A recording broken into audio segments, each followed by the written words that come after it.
Welcome to this edition of the Housing Ombudsman Service podcast.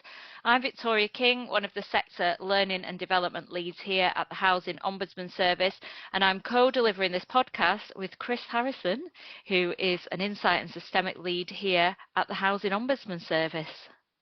Hello, Chris here. Yes, Insight and Systemic Lead. My team and I produce our various insight publications, carry out investigations into potential systemic issues that affect our member landlords. I've been a guest on this podcast in the past, talking about our recent spotlight reports, but I wanted to get in on the hosting this time because the topics that are up for discussion are relevant to lots of pieces of work that we've been carrying out over the last couple of years. So I'm very much looking forward to hearing from our guests. So that leads us nicely in to the podcast today. We're going to be joined by Tony Dickinson, Assistant Director of IT and Data, and Terry Spillard, Assistant Director of Customers at Golding Homes. Hello, Tony and Terry. Welcome to the podcast. Before we kick off with some questions, could you just tell us about you and your role and a little bit about Golding Homes as well, please? Yes, hello. So I'm Tony Dickinson, Assistant Director of IT and Data at Golding Homes. So I'm responsible for everything from IT networking, security, our help desk, applications, development work and all things data, so including our data warehouse and business intelligence. Hello, I'm Terry Spillard, Assistant Director of Customers. My portfolio covers customer contact, so our contact centre, engagement and insight, complaints and our communal estate services. So a little bit more about Golding. So we're a Kent-based housing association. We provide homes to just over 20,000 people and manage around 8,500 properties across the county. At our heart, we're a social landlord focused on providing safe homes, reliable services and treating residents fairly and with respect. Over the last few years, we've been doing a lot of work to strengthen how we operate, particularly around repairs, compliance, complaints and how we use data and insight. That's really about making sure we're learning from what our customers tell us, getting things right first time and being open and accountable when things go wrong. Thanks, Tony. Yeah, we're also modernising how customers interact with us. So with clearer routes into services, hopefully we'll be joined up and our records will reflect that so customers don't have to keep repeating themselves. Ultimately, everything we do is about delivering safe outcomes and better experiences for our people who live in our homes. Thank you both. So, Tony, over to you first. You're Assistant Director of IT and Data at Golding Homes. So let's start with some questions around knowledge and information management first. So in our 2023 Spotlight Report on Knowledge and Information Management, or KIM, we recommend that landlords implement a formal knowledge and information management strategy that defines what KIM means within the landlord organisation. And that includes an information asset register, which aligns with the overall business strategy and supports continuous service improvement. You have a data strategy at Golding Homes, and I'm sure there'll be landlords listening to this who are looking at developing something similar. What did you find most helpful as a starting point when you were developing the data strategy, and how did you start to develop it? For us, the most helpful starting point was getting really clear on why we needed a data strategy in the first place. Rather than starting with systems or technology, we started with the decisions we needed to make better and the services that carried the highest risk if we didn't. That grounded the whole approach. We asked three simple but powerful questions. What decisions do we need to make better? What services carry the most risk if our data isn't right? And what data are we relying on today and how reliable is it?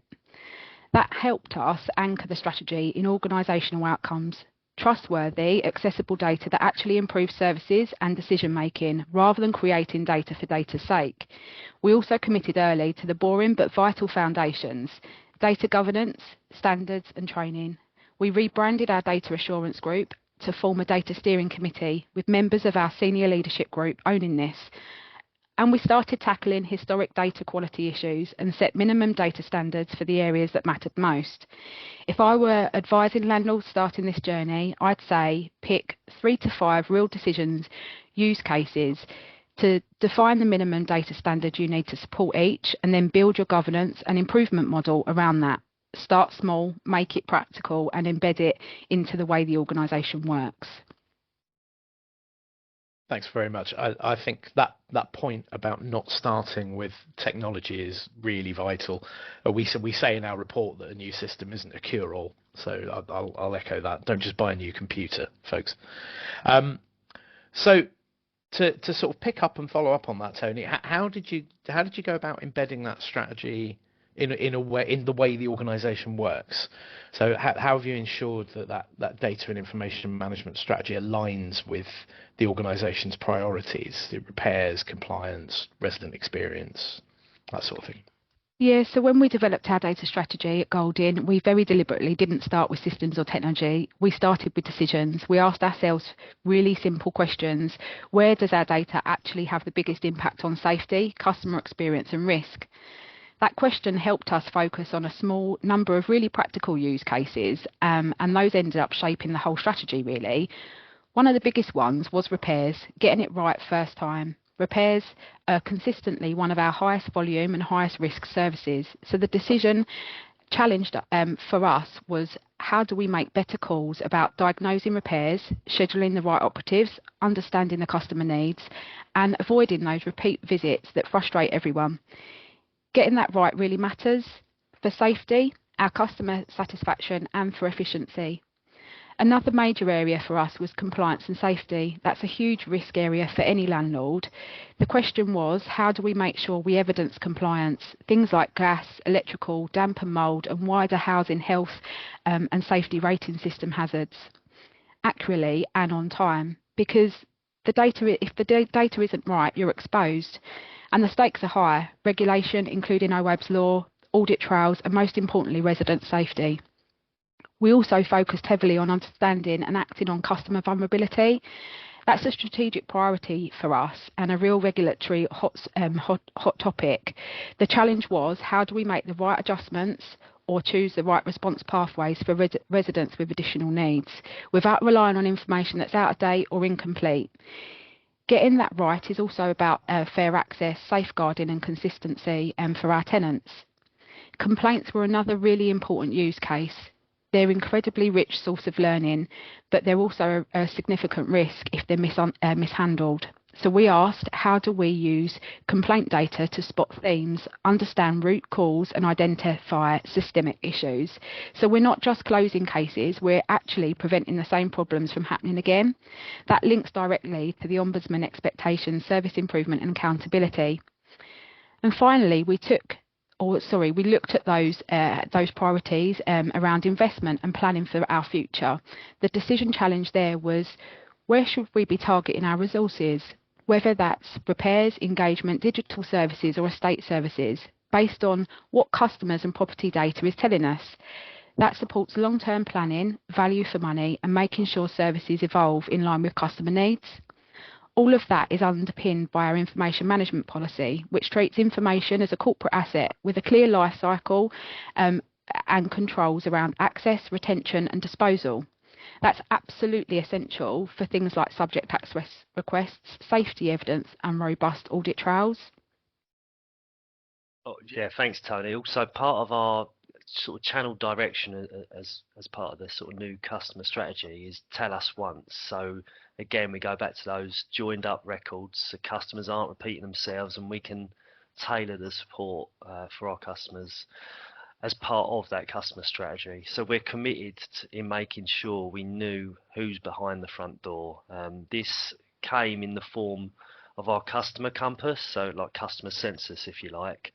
And we've got now over 30% of all of our customer base now captured since the beginning of last year. Now that might not sound a lot, but we were basically going from ground zero, so we've done a huge amount of work. And one of the things that have sort of almost helped us platform wise is our largest customer engagement annual event, which is the big door knock. And at the door we not only meet customers and increase our presence, but we can capture the data we need to tailor our services for our customers' needs. So it's a really great opportunity. Thank you both. And interesting that you mentioned one of the biggest aspects was repairs being consistently one of your highest volume and highest risk services and getting it right first time. And we say in our Spotlight report on Repair and Trust, which came out last year in 2025, that transitioning from reactive to a predictive maintenance model can really enhance efficiency and service quality. So if you're anticipating issues before they escalate, you can provide more timely and effective repairs. So I'm going to jump now to one of our older Spotlight reports. So back again now to knowledge and information management. And in that report, we talk about the importance of culture of a landlord and the effectiveness of its governance. And if senior management don't value knowledge management, the organisation is going to develop a poor data culture, and that problem is then going to grow where there are no performance measures to reinforce the good practice. What makes a good data and insights culture, and how are you ensuring this culture is working at Golden Homes? Yeah, so I think we've presented before, Victoria, where I've mentioned that for me personally, as a sector, I don't think we always land a data strategy particularly well.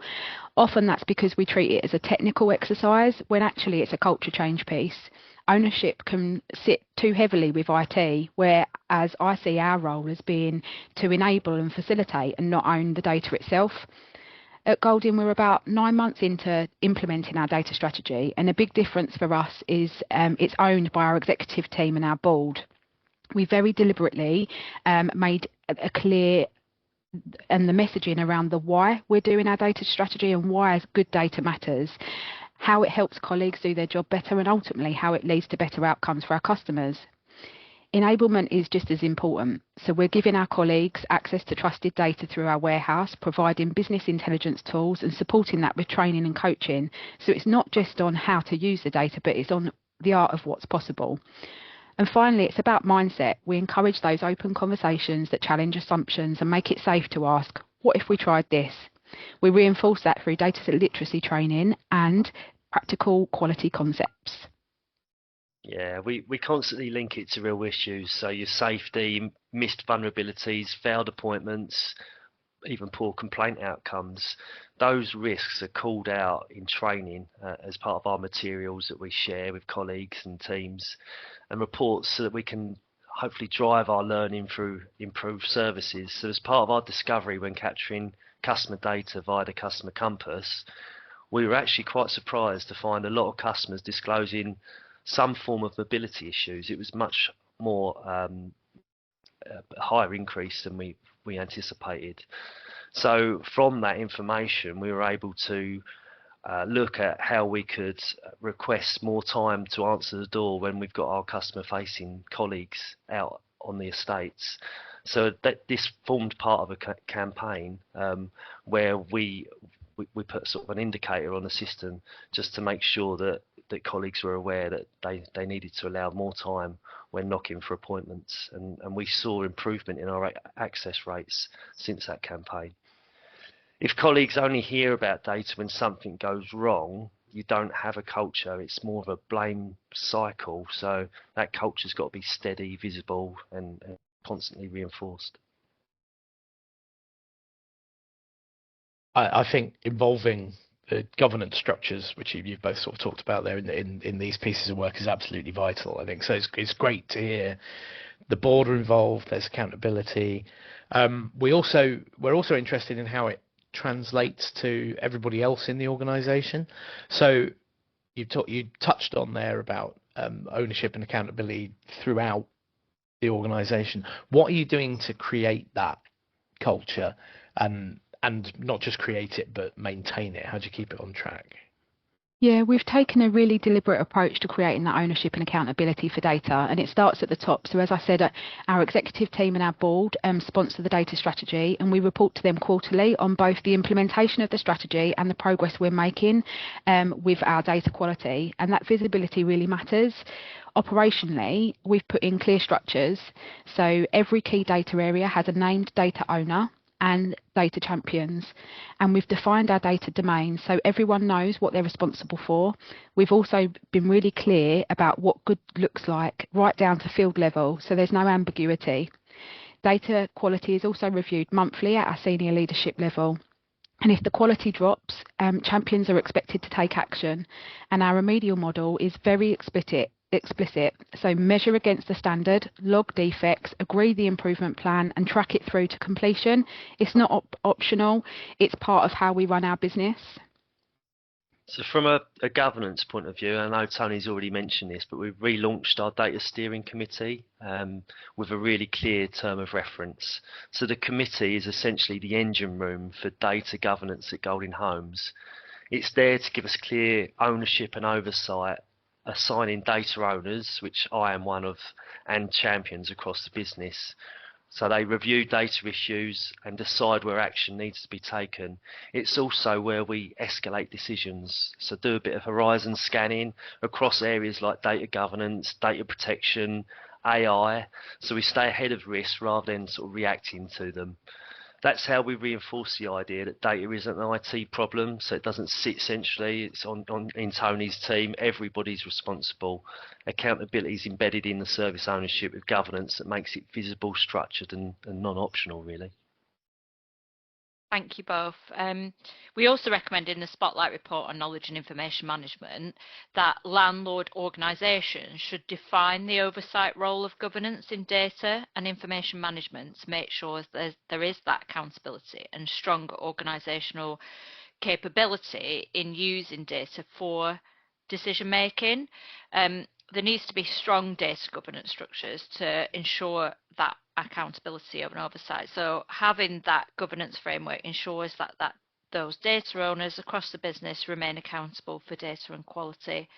Data quality, and compliance. Using insights and intelligence to improve landlord performance is also really important. How do you use data for decision making in the organisation at Golding? And can you share an example of how insights from data have influenced like a change in policy or process or the service you provide at Golding Homes? Yeah, sure, Victoria.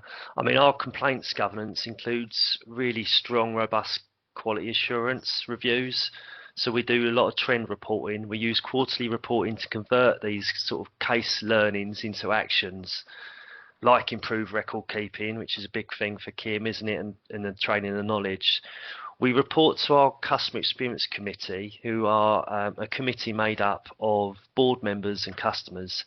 And in that quarterly report, we'll openly share those case studies, the complaints and the learnings from them as well. So we changed how we triage our damp and mould based on some of the learnings that are coming through, as well as aligning it to Awaab's law legislation. So we've got sort of case management with risk matrix, but also video triage. So that is really honing in on meeting the timescales and improving that customer experience, which is landing really well. Excellent. Video triage is becoming more and more common, I think, in the sector. Is great. We talked a little bit, or we mentioned information asset registers at the top of this discussion. Those are like a common way to map data sets and assign responsibility and help understand how data flows across all the various systems. Can you share a bit about how you mapped Golding Homes information assets and what challenges or opportunities did you find when you were doing that work? Yeah, so Chris, our governance approach includes actively cataloguing our data and mapping information life cycles, so colleagues can clearly see where information comes from, how it's used, and what happens to it next. Alongside that, we manage the formal information requests or requirements through our information governance framework, things like retention, recording of processing activities and disposal. So we're clear not just on use, but on our lawful handling and end of life too for each data set. One of the main challenges we found was that different teams had historically recorded information in different ways, multiple systems, but that also created real opportunities for us because we standardised fields, the collection of that data, setting clear standards and monitoring quality. We've been able to improve decision making and strengthen audit trails and reduce our risk. That's really interesting that you saw this as an opportunity to really refine your ways of working. And a great example that another landlord shared with us on this point is, and something they found was really helping them in having those good records, then contemporaneous records consistently recorded, was that they have all of their housing officers as mobile workers, so they can be out and about in the communities.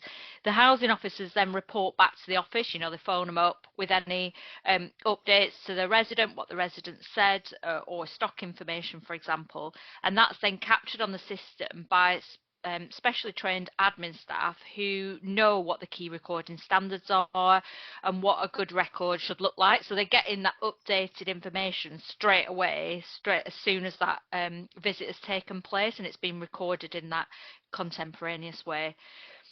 Let's move on to talk about data champions then. Do you have data champions at Golding Homes? And if so, how and why did you decide to use them? What's the role? How is that working in practice? And what plans do you have to develop the roles of data champions further? Yeah, sure, Victoria. We list information and data champions across all directorates as part of the data steering committee that we've mentioned earlier. The role is just to enforce standards, surface issues early, and help teams improve recording and data quality backed by governance. We want to continue building data literacy and routine quality conversations with owners, champions, so that monitoring model really sets the expectation. Without champions, governance stays central and never reaches customer-facing services where data is created and really owned. So I find that really helps at Golding. I think we're going to have to stay in touch because we've just started on this journey ourselves with a set of data champions. So it's really, really interesting to hear what's going on there.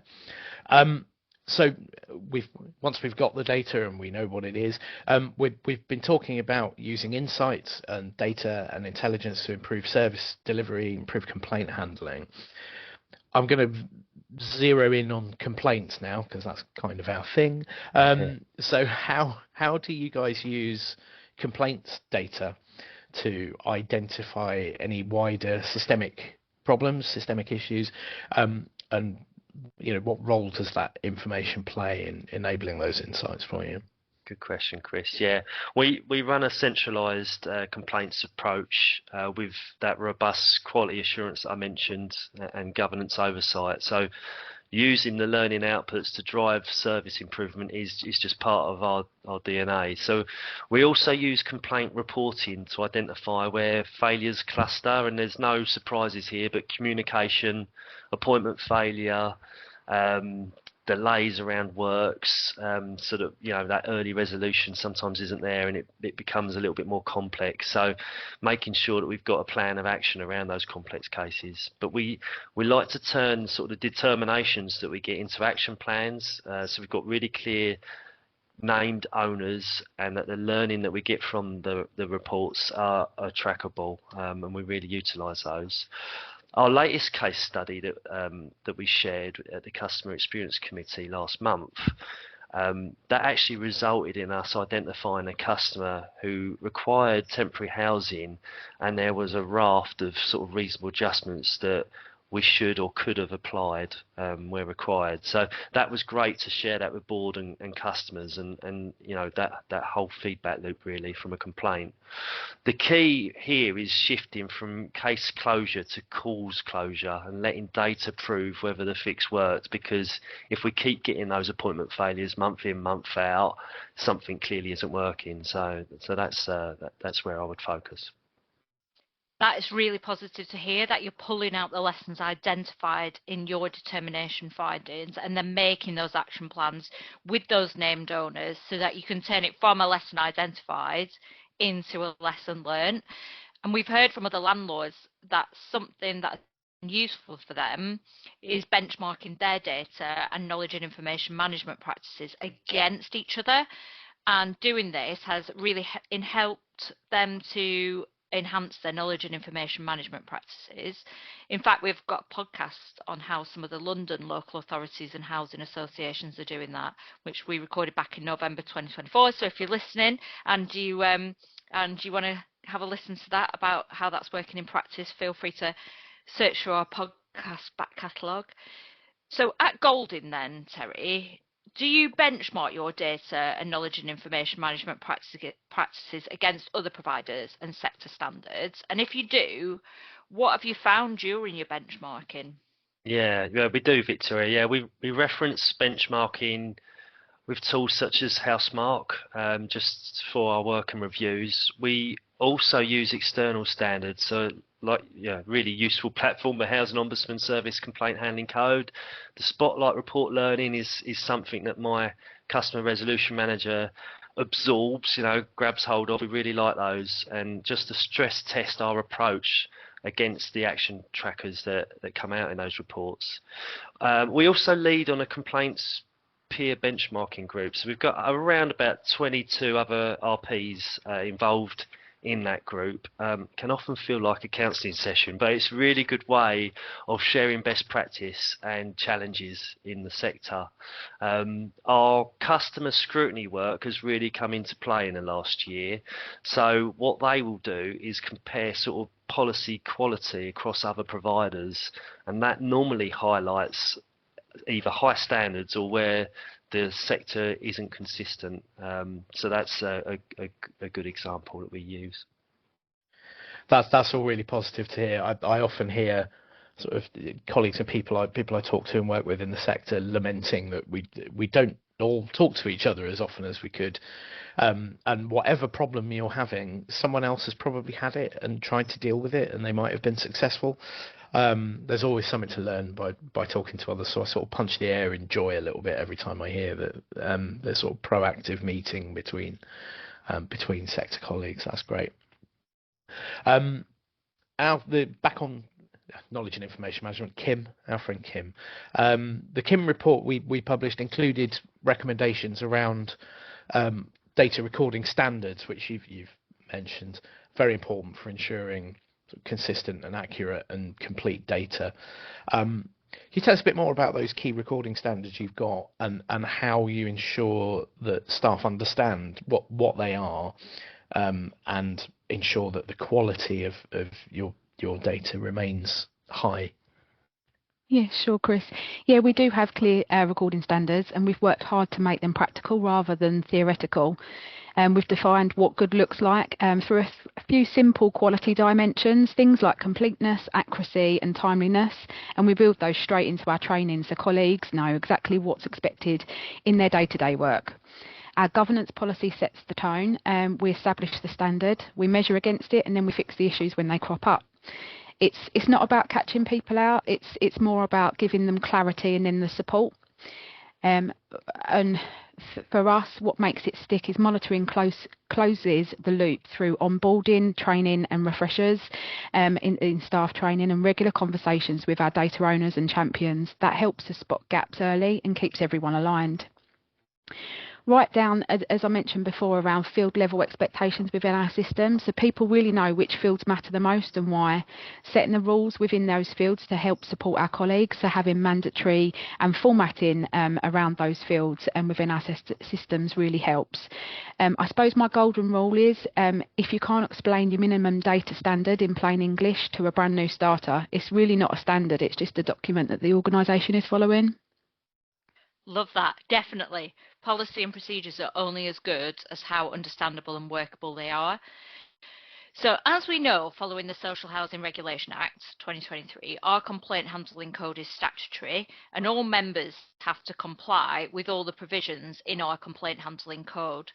How are your systems at Goldin designed to ensure compliance with the complaint handling code, particularly around things like making sure complaint responses are issued on time, that appropriate remedies are given, and that best practice in communication is maintained? Yeah, thanks, Victoria. We complete and publish the annual self-assessment, and that approach over the last couple of years has included an independent assurance piece, which works really well. It just gives us that second layer of assurance with governance oversight. Operationally, we define complaints clearly at acknowledgement and each stage, so it helps us avoid sort of that scope drift and delay and compliance. We align remedies and action plans to learning, so we track complaints closed with ongoing actions and then use the quality assurance checks to maintain the consistency. I would say for me, the code is easiest to comply with when the system makes the right steps. So by default, your definition, deadline, remedy, learning. We've got really strong case management built into our housing management system, so that has really helped the team personally.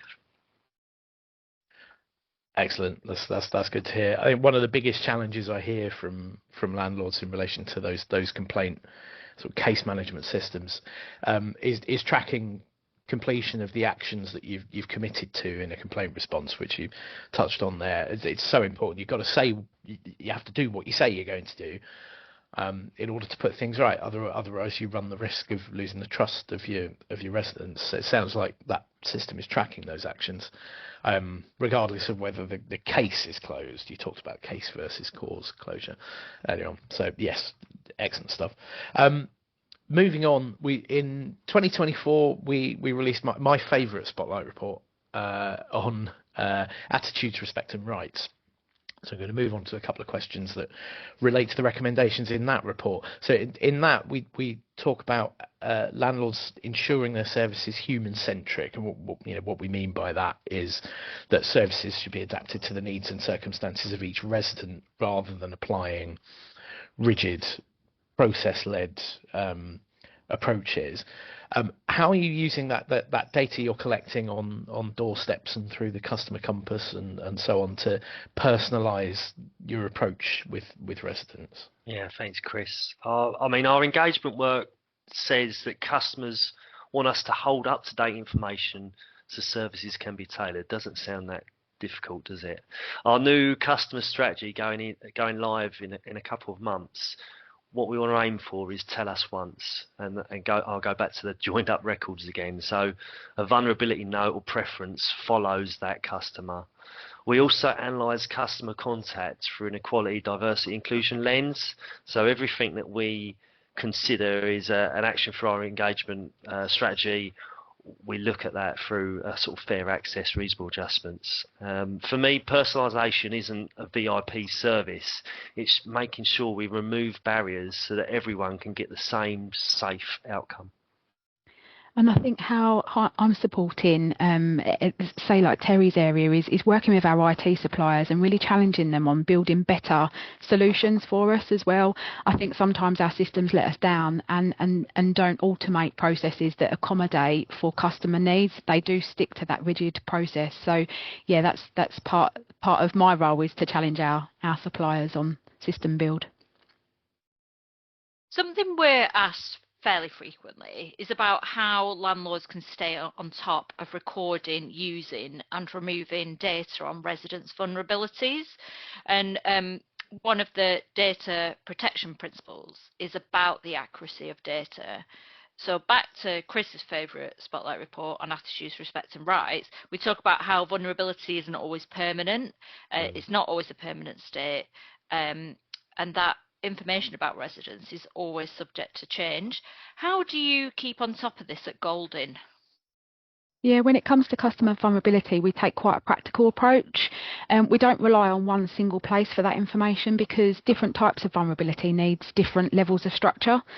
So some of those details sit really clearly in dedicated fields within our system. Things like adjustments, communication needs and safeguarding flags.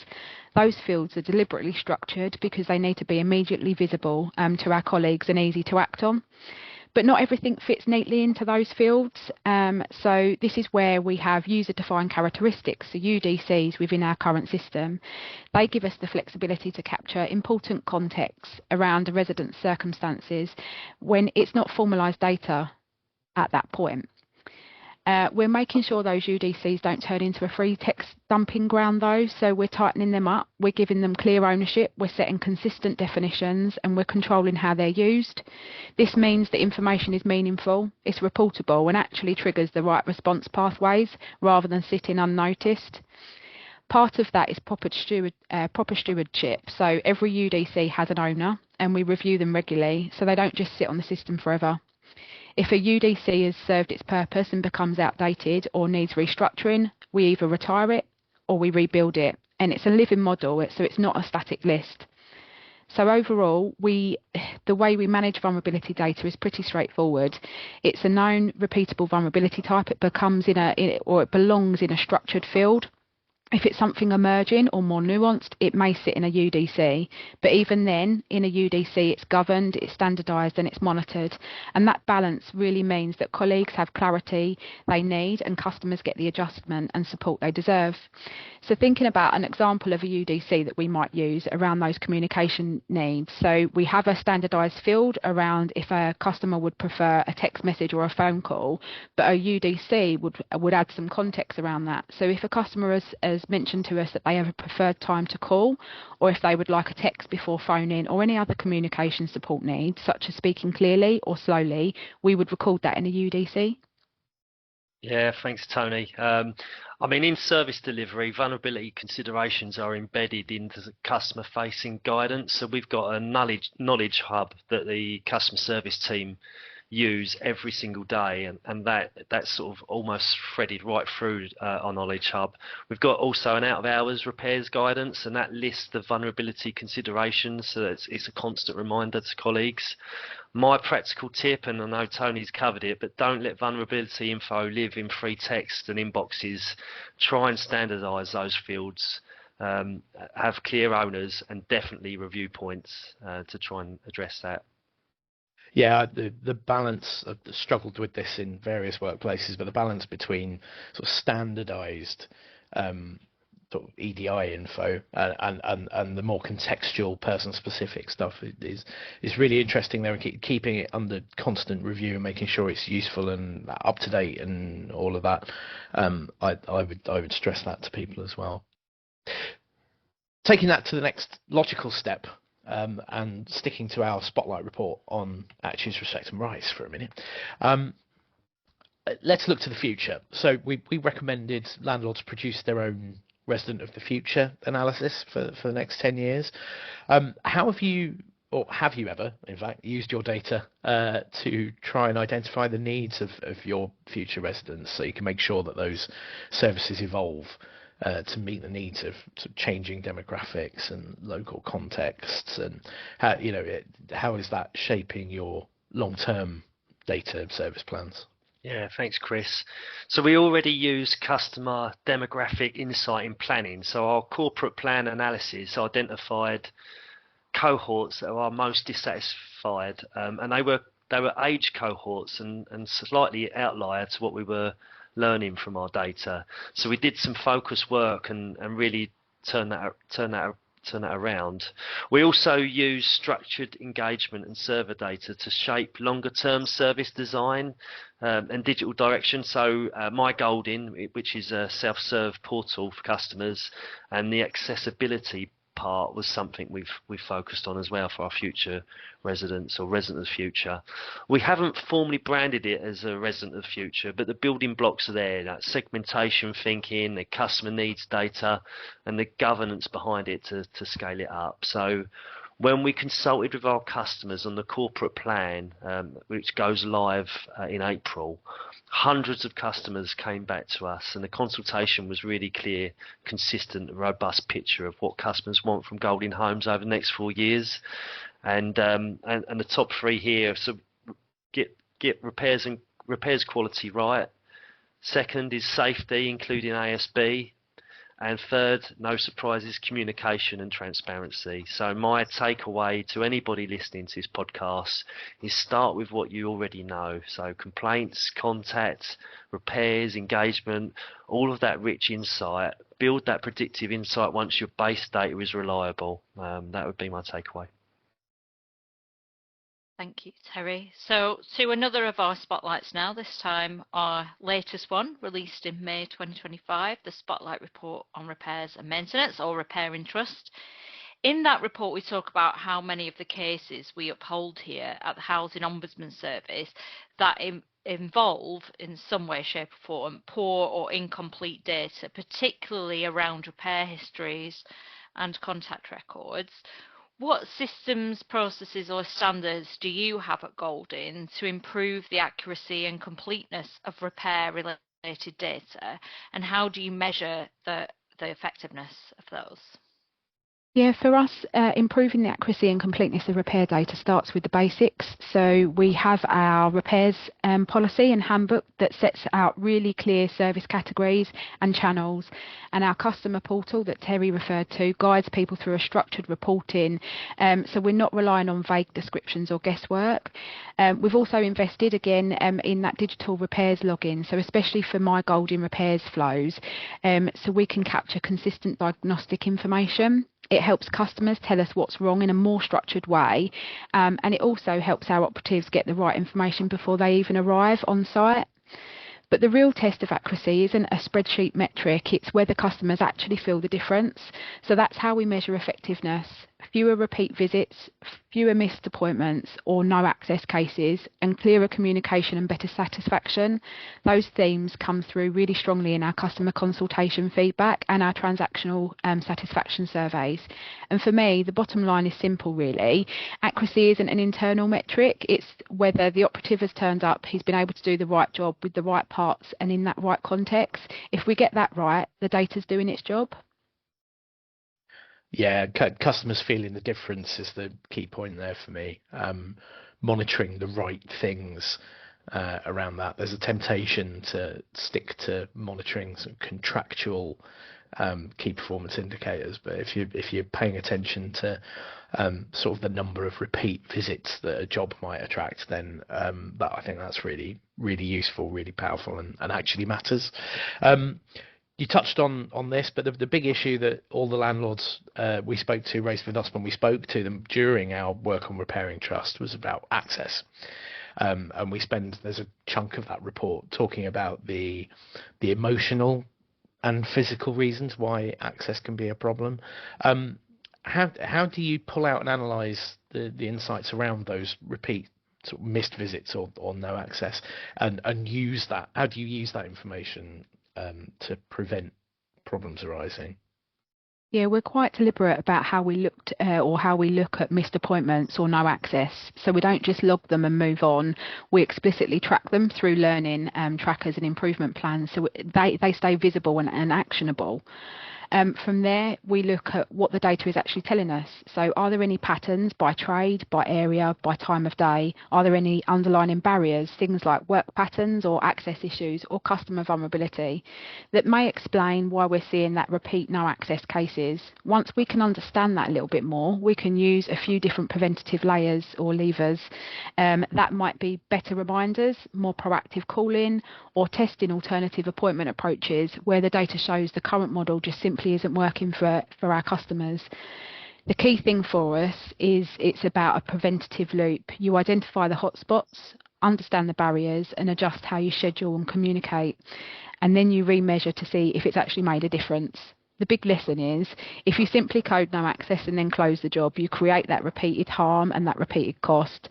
The data should be triggering the next best action, not just recording that failure. And that big lesson there is something we see in our casework here at the Housing Ombudsman Service. Landlords recording no access, the job is then closed, and then there's no follow-up. And this then places the onus back on the resident to chase the repair again, and it's likely it isn't their fault that the no access happened in the first place, which is actually really unfair if the landlord, for example, hasn't even told the resident that they're coming to do the repair, or the repair operative just pops by because they were in the area, for example.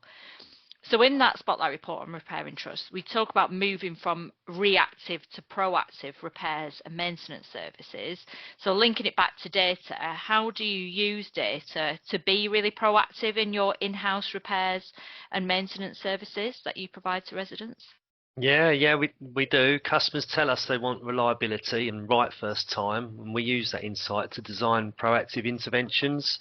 So one of those is referenced in our sort of organisational journey almost, and it's a really good initiative that our Assistant Director of Repairs sort of feels quite passionate about, and that's a property MOT style approach. With system enhancements and not just waiting for the call.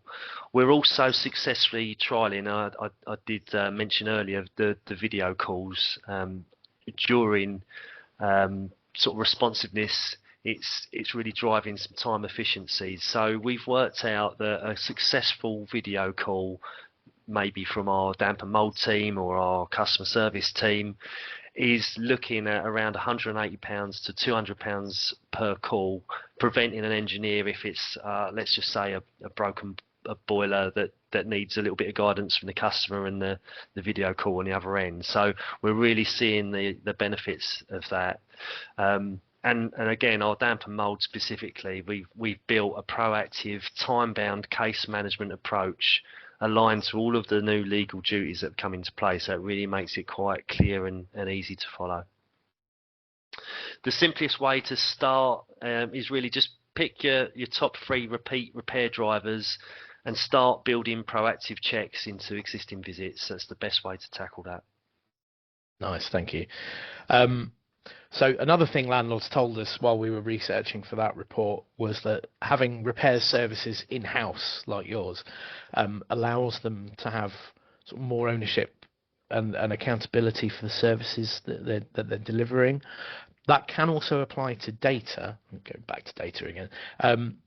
We know and we heard that data sharing agreements between landlords and contractors can be a bit hit or miss. But within the in-house service, how do you make sure that the right people have access to the right information?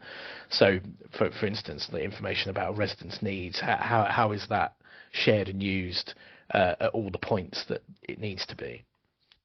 Yeah, it's really important for us. So making sure the right people have the access to the right information starts with them basics. So that's where our data governance policy sets out the rules around data accessibility, how we verify access requests, and how we protect residents' information from unauthorised use.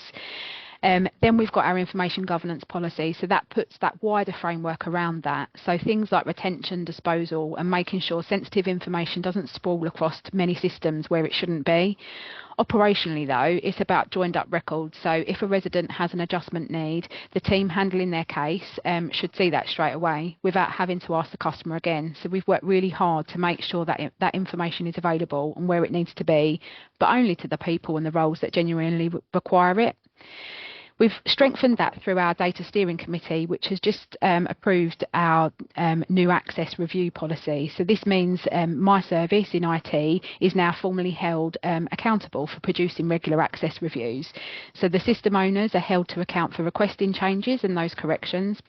And then on top of that, our joiners, movers and leavers policy requires us to have audits throughout the year to make sure access stays appropriate as people's roles change.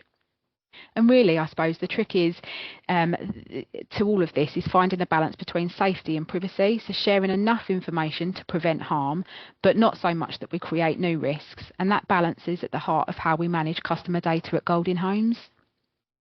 And all of what you've talked about there and earlier too, we've already touched on this several points throughout this podcast, all of that stuff is going to really support you and at Golding to demonstrate that you're complying with the provisions in Awaab's law, phase 1 of which came in last year in October 2025.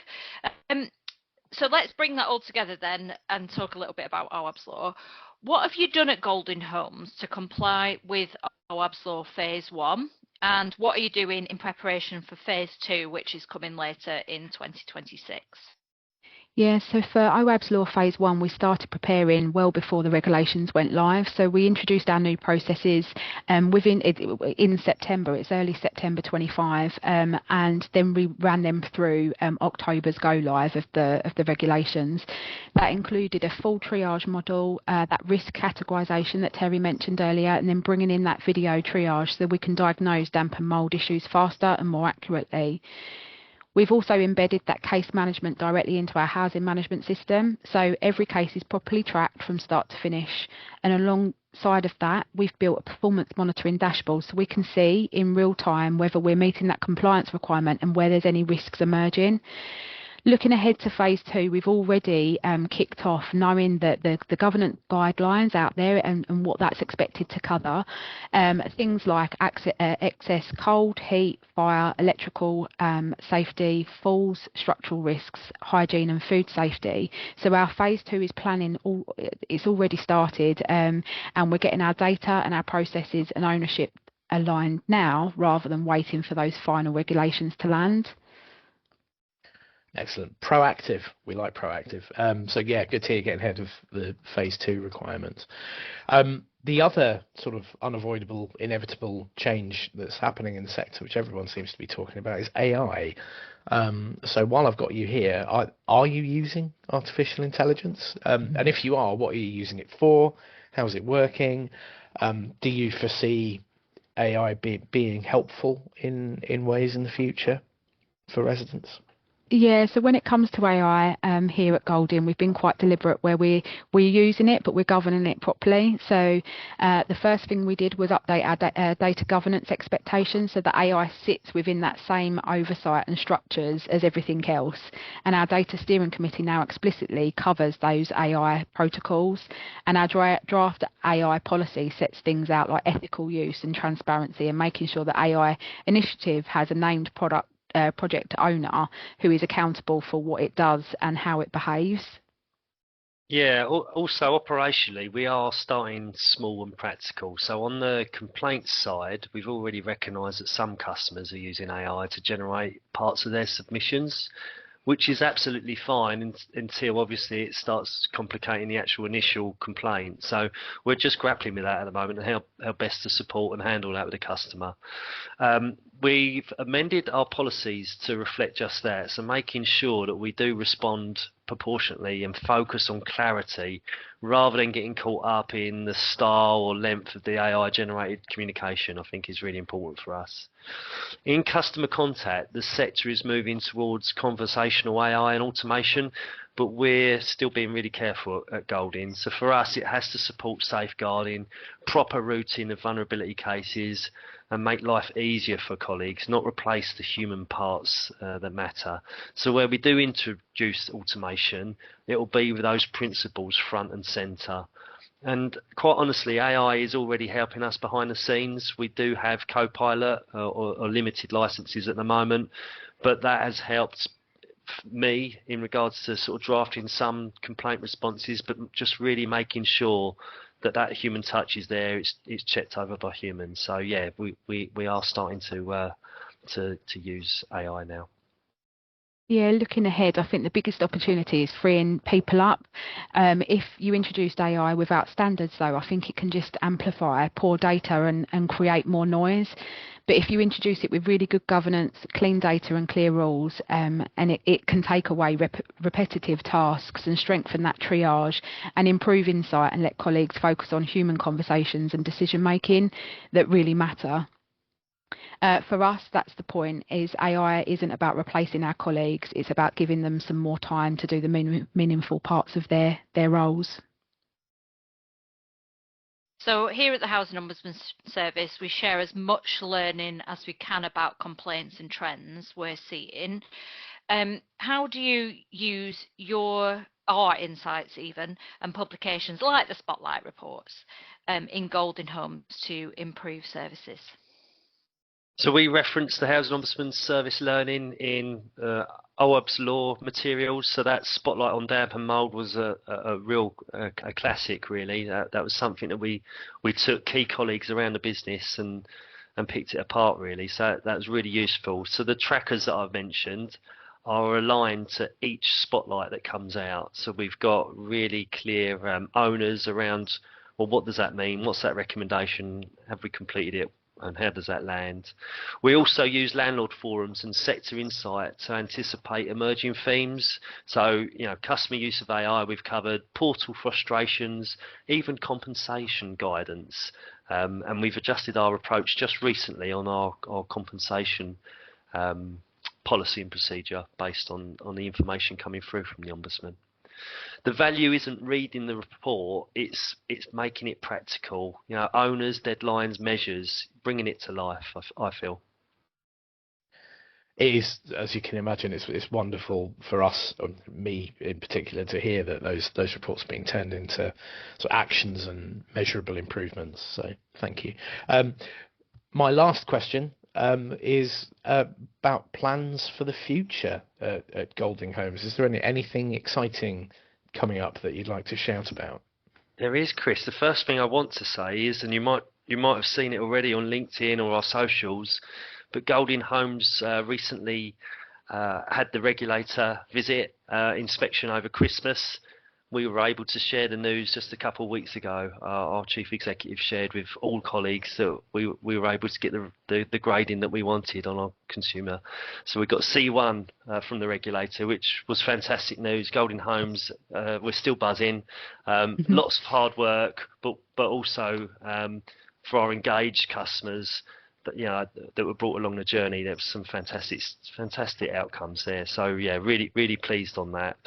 I did mention earlier we do one of our biggest engagement events every year called the Big Door Knock, and we've got the Big Door Knock 2 coming up in April. So we're going to get board members and all of our customer facing colleagues out on doorsteps, talking to customers, gathering that key data that we need and making sure that we can utilise it and bespoke our services. So fantastic opportunity there. We've also got 2 big ticket items really launching very soon: our corporate plan and then our customer strategy. And what will come out of that, or what it means, is we've got a customer offer.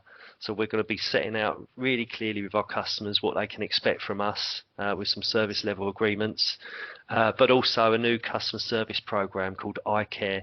And part of the working group includes customers as well as colleagues to build that content, and that will be going live in the summer. So some fantastic stuff for us. Really excited at Golding. Yeah, there's lots happening, isn't there, Terry, at Golding right now? So much of it is about joining things up so the organisation feels more connected and coherent. So from a data and technology perspective, we're strengthening those core foundations. We're rolling out a new case management system alongside a new asset management system, which together will give us that genuine 360-degree view of our customers and their homes. Throughout the year, we're also improving our digital services in embedding our data strategy and raising that data quality standard. So information isn't just stored, it's actually usable in a day-to-day work environment. So that's especially important as we get ready for that next phase of Awaab's law and that wider safety regulation. Part of some of that system transformation as well is enabling our staff to have access to that information on the doorsteps and whilst they're out and about and remote working as well. So that touches on some of the things that we've talked about already today. We're putting more emphasis on linking customer insight, complaints learning and operational data, so service improvement is based on evidence rather than instinct. The goal is to spot issues sooner and tackle root causes faster and avoid repeating the same problems year after year. And honestly, I think what excites me the most is how this all will come together to deliver better outcomes for our residents, whether it's more reliable repairs, better support to customers with additional needs, or clearer accountability for data. Everything points towards us being more proactive, more transparent and more joined up as an organisation. So there's nothing flashy for the sake of it, just a lot of solid, meaningful work that will make a real difference to both our colleagues and our customers. So that brings us to the end of our podcast today. Thank you so much for your time, Tony, Terry, and to Chris as well for being co-presenter. And thank you to those who've listened to this podcast. If you'd like to find out more about Golding Homes, you can via their website, www.goldinghomes.org.uk, and you can keep up to date with our latest publications here at the Housing Ombudsman Service on our website, www.housing-ombudsman.org.uk.